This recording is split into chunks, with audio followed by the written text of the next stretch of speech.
Hello students, BA part 3 paper 1 की जो आज हमारी पहली क्लास होगी उसमें आप सभी का स्वागत है। मैं डॉक्टर निधि यादव।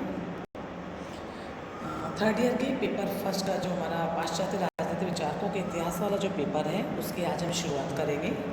और उसकी शुरुआत में सबसे सर्वप्रथम आज हम देखेंगे कि प्राचीन यूनानी जो राजनीतिक चिंतन है उसकी क्या विशेषता है। ये वाला जो हमारा फर्स्ट पेपर है, इस संपूर्ण पेपर पाश्चात्य राजनीतिक चिंतकों पर है।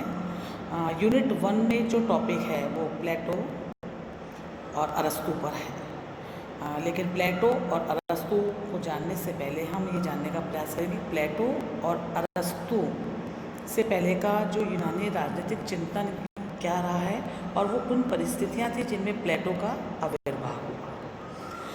यदि हमें पश्चिमी साहित्य, संस्कृति और कला को जानना है तो उसको जानने के लिए हमें सबसे ज़्यादा प्राचीन यूनानी चिंतन की ओर ध्यान देना होगा। प्राचीन यूनान जो था वो छोटे छोटे नगर राज्यों का समूह था और ये जो नगर राज्य थे ये बहुत पास पास छोटे छोटे से और ये सब लोग आपस में जुड़े हुए भी थे। इन नगर राज्यों का जो जीवन एक ही सामाजिक व्यवस्था से जन्मा था, इसलिए इनकी सामाजिक और राजनीतिक संस्थाएं बहुत कुछ आपस में मिलती जुलती थी, लेकिन राजनीतिक दृष्टि से इनमें कुछ भिन्नता भी पाई जाती है। प्राचीन यूनान के नगर राज्यों में वैसे तो बहुत अधिक नगर राज्य थे, लेकिन दो सबसे महत्वपूर्ण नगर राज्य थे जो हमारे इस पेपर से बहुत ज़्यादा संबंधित रहेंगे, वो हैं स्पार्टा और एथेंस। ये दो जो प्रमुख नगर राज्य थे स्पार्टा और एथेंस, इनमें परस्पर प्रतिद्वंदिता थी। जहाँ स्पार्टा के जो लोग थे उनका सामाजिक जीवन बहुत कठोर अनुशासन में बंधा हुआ था और यहाँ पे सैनिक मूल्यों की बहुत ज़्यादा प्रधानता थी। यद्यपि राजनीतिक चिंतन में इनका कोई वैसे तो प्रत्यक्ष योगदान दिखाई नहीं देता है। और यहाँ की जो अर्थव्यवस्था थी वो कृषि पर आधारित थी और ये स्पार्टा जो राज्य था ये मूलतः नगर राज्य जो था मैदानी इलाके में बसा हुआ था। लेकिन इसके विपरीत जो एथेंस और स्पार्टा का जो हम के बारे में जो हम पढ़ते समझते हैं वो इसलिए क्योंकि वो एथेंस का विरोधी नगर राज्य था या दुश्मन नगर राज्य था। तो दूसरा जो एथेंस है ये समुद्र के किनारे बसा हुआ था और इसकी अर्थव्यवस्था मुख्यतः व्यापार पर आधारित थी। और जो एथेंस नगर राज्य था यहाँ की जो आबादी थी उसमें नागरिकों के साथ साथ कुछ दास और विदेशी लोग भी यहाँ पे बसते थे और इनके यहाँ पे कोई भी अधिकार इनको प्राप्त नहीं थे।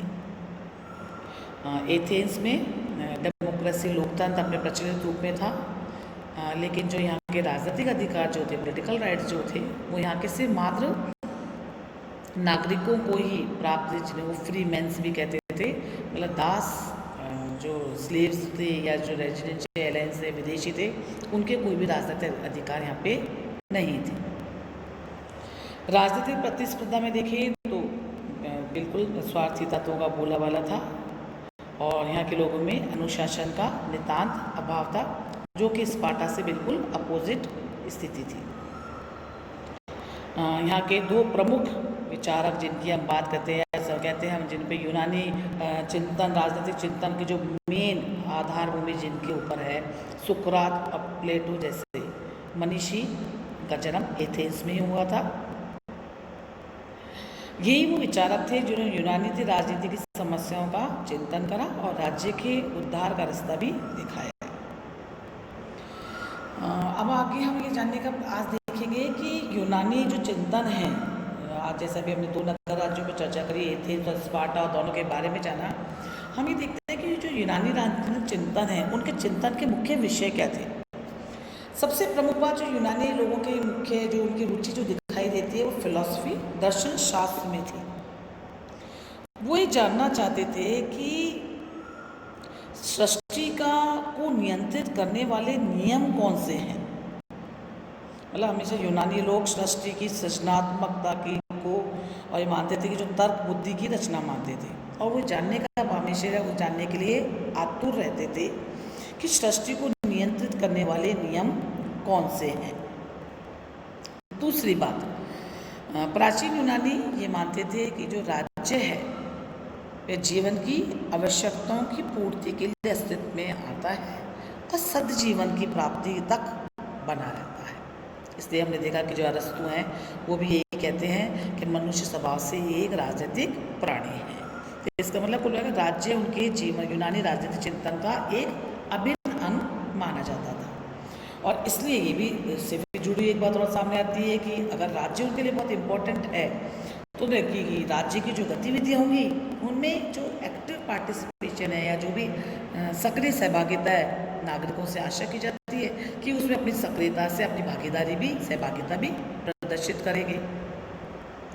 अच्छा, साथ ही साथ एक बात है कि ये जो तात्कालिक यूनान जो है जिसको हम कह रहे हैं जो छोटे छोटे नगर राज्य थे, अब छोटे छोटी संख्या में होने के कारण ये संभव भी था कि वहाँ के लोग डायरेक्टली एक्टिव पार्टिसिपेशन अपना दे।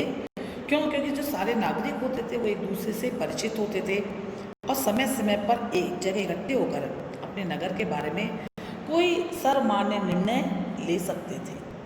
इसलिए ही यूनान ने एक प्रत्यक्ष लोकतंत्र का जो हमारा कॉन्सेप्ट है, प्रत्यक्ष लोकतंत्र का जो विचार है, डायरेक्ट डेमोक्रेसी का जो विचार है वो यूनानी नगर राज्यों से अस्तित्व में आता है।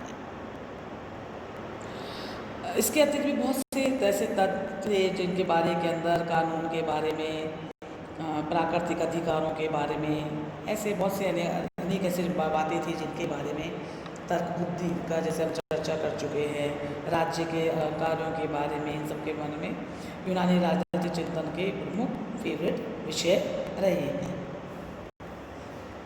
प्राचीन यूनान के राज्य चिंतन में जो हम विचारकों का जिनका अध्ययन जो हमारे कोर्स के अंदर आता है वो प्लेटो से प्रारंभ होता है, लेकिन प्लेटो को जानने से पहले उनके गुरु सुकरात के बारे में जानना ठीक रहेगा। अगली कक्षा में हम सुकरात के बारे में अपने अध्ययन को जान करके अपने अध्ययन को प्रारंभ करेंगे। धन्यवाद।